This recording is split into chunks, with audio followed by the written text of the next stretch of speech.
Welcome back everyone. Welcome to civil services study.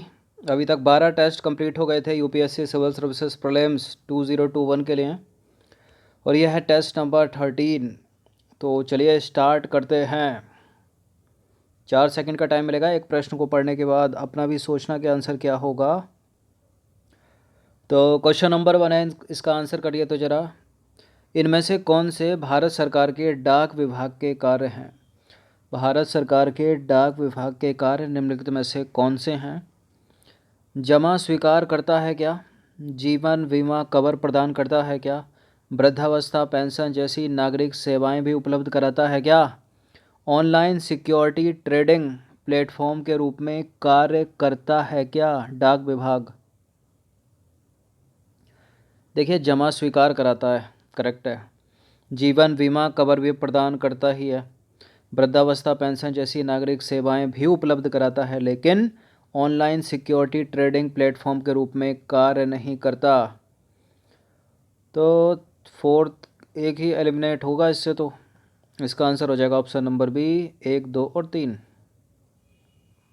तो भारतीय डाक विभाग का मूल कार्य है डाक वितरित करना। इसके अलावा यह लघु बचत योजनाओं के तहत जमा स्वीकार करने, पोस्टल लाइफ इंश्योरेंस और ग्रामीण डाक जीवन बीमा के तहत जीवन बीमा कवर प्रदान करने तथा विल संग्रह और प्रपत्रों की बिक्री जो है वो भी सेवाएं प्रदान करता है। नहीं करता तो क्या? ऑनलाइन सिक्योरिटी ट्रेडिंग प्लेटफॉर्म के रूप में कार्य नहीं करता। ठीक है, जमा स्वीकार कर दिया, पोस्टल लाइफ इंश्योरेंस भी दे दिया, ग्रामीण डाक जीवन बीमा के तहत जीवन बीमा कवर, बिल संग्रह करता है, प्रपत्रों की बिक्री सेवाएं, ये सब करता है डाक विभाग। इंडिजन जीनोम परियोजना के संदर्भ में विचार करना है। इंडिजन जीनोम परियोजना, पहला स्टेटमेंट है, भारत सरकार के केंद्रीय स्वास्थ्य और परिवार कल्याण मंत्रालय की पहल है, जिसे अप्रैल 2019 में प्रारंभ किया गया था। इंडिजन जीनोम परियोजना, इस परियोजना के तहत 1000 से अधिक लोगों के जीनोम अनुक्रमण का अध्ययन किया गया है। देखिए, दूसरा वाला करेक्ट है, पहला वाला गलत है। इसका आंसर हो जाएगा ऑप्शन नंबर बी। तो स्वास्थ्य और परिवार कल्याण मंत्रालय की पहल नहीं है, पहली बात तो ये। ठीक है, यह है औद्योगिक अनुसंधान परिषद CSIR की पहल। तो देखिए, समृद्ध आनुवंशिक विविधता के बावजूद भारत की वैश्विक जीनोम अध्ययनों में बहुत कम भागीदारी है। इस अंतराल को भरने की दिशा में वैज्ञानिक तथा औद्योगिक अनुसंधान परिषद CSIR का नाम आपने सुना होगा। इसने अप्रैल 2019 में इंडिजन जीनोम परियोजना को शुरू किया है। इसने गलत है पहला स्टेटमेंट, क्योंकि वहाँ स्वास्थ्य और परिवार कल्याण मंत्रालय लिखा है। इंडिजन जीनोम परियोजना के तहत 1000 से अधिक लोगों के जीनोम अनुक्रमण का अध्ययन किया गया है। दूसरा स्टेटमेंट करेक्ट है। और हाल ही में इस कार्यक्रम के तहत देश भर में 1029 स्वस्थ भारतीयों के संपूर्ण जीनोम अनुक्रमण का कार्य पूरा कर लिया गया है, इसलिए है न्यूज़ में। दक्षिण अमेरिकी देश चिली के संदर्भ में कुछ स्टेटमेंट है यहाँ पर। जैसे जैसे स्टेटमेंट पढ़े जाएंगे आपको साउथ अमेरिका का मैप जो है माइंड में चलना चाहिए। तो यह कौन सा देश? चिली, पश्चिम में प्रशांत महासागर और पूरब में एंडीज पर्वतमाला के बीच स्थित है। इसके उत्तर में पेरू और पूरब में बोलीविया है। विश्व के प्रमुख रेगिस्तानों में से एक अटाकामा डेजर्ट जो है इसी देश में स्थित है। अटाकामा डेजर्ट चिली में है या अर्जेंटीना में है? चिली में, यह करेक्ट है स्टेटमेंट। और चिली यहाँ सबसे इधर है ना, सबसे पश्चिम में, इधर पैसिफिक लग जाता है, तो पश्चिम में पैसिफिक, इधर एंडीज पर्वतमाला है, पूरब में सही है। और पूरब में बोलीविया है, ऊपर बोलीविया है, यहाँ नीचे अर्जेंटीना है, तो दूसरा स्टेटमेंट भी करेक्ट हो गया। उत्तर में पेरू भी आ जाता है ऊपर चिली के। तो सारे के सारे करेक्ट हो गए, तो उपरोक्त सभी इसका आंसर हो जाएगा ऑप्शन नंबर डी। तो देखिए ये है, देखिए चिली के पूरब में बोलीविया भी है, पूरब में नीचे की तरफ चलोगे तो अर्जेंटीना भी है, उत्तर में पेरू भी है, और पश्चिम में क्या है? पैसिफिक, प्रशांत महासागर, और यहाँ है एंडीज भी। ठीक है, इसलिए तीनों के तीनों स्टेटमेंट करेक्ट हैं। तो दक्षिण अमेरिका में अवस्थित चिली पश्चिम में प्रशांत महासागर, पूरब में एंडीज पर्वतमाला के बीच स्थित है। इसके उत्तर में पेरू, पूरब में बोलीविया है ऊपर की तरफ, नीचे अर्जेंटीना है, दक्षिण में है ड्रैक पैसेज और पश्चिम में प्रशांत महासागर इसके साथ अपनी तटीय सीमा साझी करता है, बड़ी सी। और विश्व के प्रमुख रेगिस्तानों में से एक अटाकामा रेगिस्तान जो है इसी देश में अवस्थित है। विश्व के प्रमुख रेगिस्तानों में एक अटाकामा रेगिस्तान जो है उत्तरी चिली में स्थित एक तटीय रेगिस्तान है। ठीक है, यहाँ पे अब देखिए दक्षिण चिली जो है दक्षिण अमेरिका के उन दो देशों में से एक है जिसकी सीमाएं ब्राज़ील से नहीं मिलती। और विश्व का सबसे बड़ा तांबा उत्पादक शहर कौन सा शहर है? वो चुक्वी माटा जो है वो चिली में ही अवस्थित है। तो चिली की सीमा ब्राज़ील से देखिए नहीं लग रही है क्योंकि बीच में बोलीविया, पराग्वे और अर्जेंटीना आ रहा है ना, ऊपर से पेरू नहीं लगने दे रहा।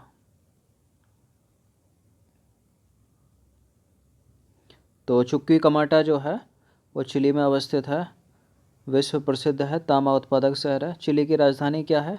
सेंटियागो है। ठीक है, क्वेश्चन नंबर 4 पर आ जाइए। जीनोम रेफरेंस कंसोर्टियम के संबंध में निम्नलिखित कथनों पर विचार करना है। जीनोम रेफरेंस कंसोर्टियम, देखिए genome reference consortium 37, genome consortium genome reference consortium जो 37 है, वर्तमान में उपलब्ध सबसे सटीक मानव जीनोम अनुक्रम रेफरेंस है। जीनोम रेफरेंस कंसोर्टियम के तहत उपलब्ध ह्यूमन रेफरेंस जीनोम का उपयोग जो है जीनोम अनुक्रमण शोध कार्यों में एक मानक के रूप में किया जाता है। देखिए दूसरा वाला तो करेक्ट है। अभी तक तो 37 का यूज़ कर रहे थे ना हम, GRCH 37 चल रहा था। वर्तमान में जो उपलब्ध है सबसे सटीक एक एडवांस है 38 है, तो गलत है पहला स्टेटमेंट, दूसरा वाला सही है, केवल 2 इसका आंसर हो जाएगा। तो देखिए मानव जीनोम अनुक्रमण या ह्यूमन जीनोम अनुक्रमण आधारित जैव चिकित्सा अनुसंधान के लिए ह्यूमन रेफरेंस जीनोम मूलभूत आवश्यकता है। ठीक है, genome reference consortium 37 GRCH 37 reference का जीनोम डेटा विश्लेषण में कई वर्षों तक बड़े पैमाने पर उपयोग किया गया था। जो सटीक है, नवीनतम है वर्तमान में GRCH 38 यानी जीनोम रेफरेंस कंसोर्टियम 38 वर्तमान में उपलब्ध सबसे सटीक मानव जीनोम अनुक्रम रेफरेंस है, इसलिए गलत है पहला स्टेटमेंट। जीनोम रेफरेंस कंसोर्टियम के तहत उपलब्ध ह्यूमन रेफरेंस जीनोम का उपयोग अंतर्राष्ट्रीय जीनोम अनुक्रमण शोध कार्यों में एक मानक के रूप में किया जाता है, दूसरा करेक्ट है। तो वर्तमान में सबसे सटीक है जीनोम रेफरेंस कंसोर्टियम 38। ठीक है, संसदीय विशेषाधिकारों के संदर्भ में निम्न कथनों पर विचार करना है और बताना कि कौन सा गलत है। पहला स्टेटमेंट है भारतीय संविधान के अनुच्छेद 105 के तहत संसदीय विशेषाधिकारों का उल्लेख किया गया है। भारतीय संविधान के अनुच्छेद 105 में भारत के महान्यायवादी को भी संसदीय विशेषाधिकार प्राप्त होते हैं। संसदीय समिति को संसद के सदस्यों एवं बाहरी लोगों को इसके अधिकारों के हनन के मामलों में कारावास का दंड देने का अधिकार है। देखिए संसदीय समिति क्या बाहरी लोगों को भी दंडित कर सकती हैं? पहला स्टेटमेंट तो करेक्ट है। भारतीय संविधान का अनुच्छेद 105 जो है संसदीय विशेषाधिकारों का प्रावधान करता है और भारत के महान्यायवादी को भी संसदीय विशेषाधिकार प्राप्त हैं। महान्यायवादी अनुच्छेद 76 अटॉर्नी जनरल ऑफ इंडिया, ये गलत है, तो बाहरी लोगों नहीं है, इसमें गलत है दूसरा। तीसरा वाला स्टेटमेंट जहाँ जहाँ 3 है अपने को गलत ढूंढना है ना, तो यहाँ जो है पहला सही है दूसरा सही है, यहाँ देखना जरूरी है। तीसरा गलत है, केवल 3 बी उत्तर है इसका। तो संसदीय समिति को बाहरी लोगों द्वारा इसके अधिकारों के हनन के मामले में कारावास का दंड देने का अधिकार है। हालांकि संसद के सदस्यों के मामले में यह बर्खास्तगी या निष्कासन तक सीमित है। ठीक है, तो देखिए मेन बात यह है कि बाहरी लोगों को कर सकता है यहाँ, लेकिन संसद के सदस्यों को जो है कारावास का दंड नहीं दिला सकता। हाँ, बर्खास्तगी तक सीमित है, ठीक है, बर्खास्तगी या निष्कासन तक, ठीक है। बाहरी लोगों को संसदीय समिति जो है कारावास के दंड तक पहुंचा सकती है, लेकिन संसद के सदस्यों को नहीं। संसद सदस्यों को बर्खास्तगी या निष्कासन तक सीमित है, ठीक है। फिर भी गलत ही है तीसरा वाला स्टेटमेंट, तो इसका आंसर क्या हो जाएगा? ऑप्शन नंबर बी हो जाएगा। पहला दूसरा सही है, गलत पूछा है, यहाँ देखना ज़रूरी है वरना 1/3 चला जाएगा। किसान सूर्योदय योजना के विषय में कुछ स्टेटमेंट है यहाँ पर दो बताना कि इनमें से कौन सा सही है। इस योजना की शुरुआत उत्तर प्रदेश राज्य ने की है और इस योजना के तहत किसानों को बिजली की आपूर्ति के लिए सहायता राशि उपलब्ध कराई जाएगी। देखिए, किसान सूर्योदय योजना की शुरुआत पहली बात तो गुजरात सरकार ने की है, गलत है पहला स्टेटमेंट। दूसरा भी गलत है, किसानों को बिजली की आपूर्ति के लिए सहायता राशि उपलब्ध नहीं कराई जाएगी, बल्कि सुबह 5 बजे से 9 बजे के बीच में जो है बिजली की आपूर्ति उपलब्ध कराई जाएगी, ठीक है। तो गलत है दोनों के दोनों स्टेटमेंट, डी है इसका आंसर। तो देखिए, हाल ही में प्रधानमंत्री द्वारा गुजरात में किसान सूर्योदय योजना की शुरुआत की है। गुजरात के मुख्यमंत्री विजय रूपाणी के नेतृत्व में गुजरात सरकार ने सिंचाई के लिए दिन में विद्युत की आपूर्ति सुनिश्चित करने के लिए किसान सूर्योदय योजना की घोषणा की। इसलिए गलत है पहला वाला स्टेटमेंट। और इस योजना के अंतर्गत किसानों को सुबह 5 बजे से रात के 9 बजे तक बिजली की आपूर्ति की जाएगी, न कि कोई सहायता राशि उपलब्ध कराई जाएगी। इसलिए गलत है दूसरा वाला स्टेटमेंट। तो किसकी योजना है किसान सूर्योदय योजना? गुजरात की। और किसानों को सुबह 5 बजे से 9 बजे के बीच में बिजली की आपूर्ति उपलब्ध कराई जाएगी। इनमें से कौन सा क्षेत्र पाक अधिकृत कश्मीर यानी पीओके के साथ अपनी सीमा साझी नहीं करता है? कौन सा क्षेत्र है जो पीओके के साथ अपनी सीमा साझी नहीं करता है? जम्मू कश्मीर तो करता है, और कौन करता है? पंजाब भी करता है, खैबर पख्तूनख्वा भी करता है, सिंजियांग प्रांत चीन का ये भी करता है, सिस्तान नहीं करता। डी है इसका आंसर। तो देखिए, पाक अधिकृत कश्मीर यानी पीओके पश्चिम में पंजाब और खैबर पख्तूनख्वा से, उत्तर पश्चिम में अफ़गानिस्तान से, उत्तर में चीन के सिंजियांग प्रांत से, पूरब में भारत के जम्मू कश्मीर से अपनी सीमा साझी करता है। इसलिए अपनी भौगोलिक स्थिति के कारण पाकिस्तान अधिकृत कश्मीर यानी पीओके का सामरिक महत्व बहुत अधिक है और बहुत न्यूज़ में रहता है। ये 22 अक्टूबर 1947 से जब पाकिस्तान ने कश्मीर घाटी पर आक्रमण किया, तब जम्मू कश्मीर की रियासत का कुछ हिस्सा पाकिस्तान के पास चला गया, जबकि शेष हिस्सा भारत के पास रह गया। सभी को पता होगा, हिस्ट्री में पढ़ा होगा, पाकिस्तान के पास जम्मू कश्मीर रियासत का जो हिस्सा है उसे पाक अधिकृत कश्मीर यानी पीओके के नाम से जाना जाता है। पाकिस्तान के कब्जे वाला कश्मीर मुख्यतः 2 हिस्सों में बटा हुआ है। वो हिस्से हैं आज़ाद कश्मीर और गिलगित बाल्टिस्तान, ठीक है।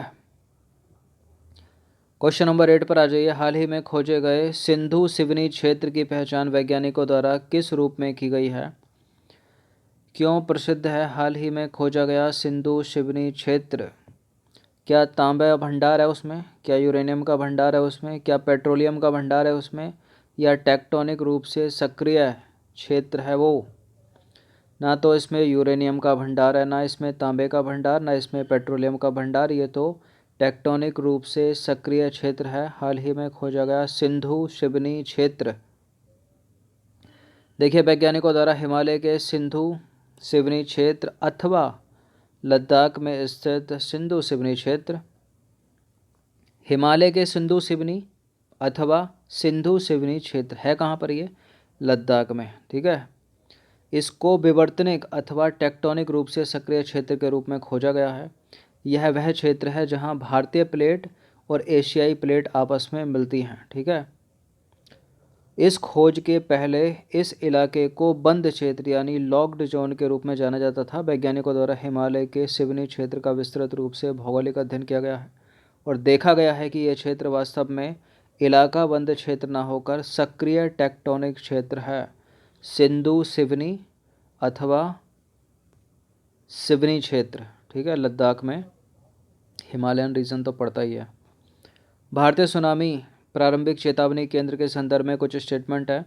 भारतीय सुनामी प्रारंभिक चेतावनी केंद्र यानी ITEWC की स्थापना 2007 में की गई थी। 2007 में की गई थी, 4 में की गई थी? 7 में की गई थी, करेक्ट है स्टेटमेंट। यह संस्थान पृथ्वी विज्ञान मंत्रालय के तहत एक स्वायत्त संगठन है क्या? बिल्कुल, पृथ्वी विज्ञान मंत्रालय के अंतर्गत एक स्वायत्त संगठन है। भारतीय सुनामी, प्रारंभिक चेतावनी, दोनों के दोनों करेक्ट हैं। इसका आंसर हो जाएगा ऑप्शन नंबर सी। तो भारतीय सुनामी प्रारंभिक चेतावनी केंद्र की स्थापना वर्ष 2004 की सुनामी के बाद वर्ष 2007 में की गई थी, इसलिए करेक्ट है पहला स्टेटमेंट। और यह जो संस्थान है, कौन सा संस्थान? भारतीय सुनामी प्रारंभिक चेतावनी केंद्र पृथ्वी विज्ञान मंत्रालय यानी मिनिस्ट्री ऑफ अर्थ साइंस के अंतर्गत एक स्वायत्त संगठन है, दूसरा भी करेक्ट है। अंतिम प्रश्न पर आ जाइए। भारतीय राष्ट्रीय सागरीय सूचना प्रणाली केंद्र के संदर्भ में निम्नलिखित कथनों पर विचार करना है। भारतीय राष्ट्रीय सागरीय सूचना प्रणाली केंद्र INCOIS की स्थापना वर्ष 1999 में की गई थी। भारतीय राष्ट्रीय सागरीय सूचना प्रणाली केंद्र का मुख्यालय नई दिल्ली में स्थित है। बताइए कौन सा सही है? देखिए, अधिकतर यूपीएससी में जो स्टेटमेंट बनते हैं ना, वो डेट करेक्ट रहती है, मतलब डेट से छेड़छाड़ नहीं करते वो। पीसीएस में बहुत होता है ऊपर नीचे। तो पहला स्टेटमेंट सही है, हर चीज़ नई दिल्ली में नहीं स्थित है। गलत है दूसरा वाला स्टेटमेंट, हैदराबाद में है। तो इसका आंसर हो जाएगा ऑप्शन नंबर ए, केवल एक। तो भारतीय राष्ट्रीय सागरीय सूचना प्रणाली केंद्र की स्थापना वर्ष 1999 में सागरीय क्षेत्र में उपयोगकर्ताओं को कई प्रकार की निःशुल्क सेवाएं प्रदान करने के उद्देश्य से की गई थी। ठीक है, करेक्ट है पहला स्टेटमेंट। भारतीय राष्ट्रीय सागरीय सूचना प्रणाली केंद्र का मुख्यालय हैदराबाद में स्थित है, नई दिल्ली में नहीं है। गलत है दूसरा वाला स्टेटमेंट। तो ये कुछ इम्पोर्टेंट 10 प्रश्न थे, अधिकतर करंट अफेयर्स, एक आध प्रश्न जो है सामान्य अध्ययन से था। तो अच्छे से इसका रिवीजन कर दीजिएगा। शायद 2 दिन के बाद ये टेस्ट आया, कंटिन्यू रहेगा। धन्यवाद।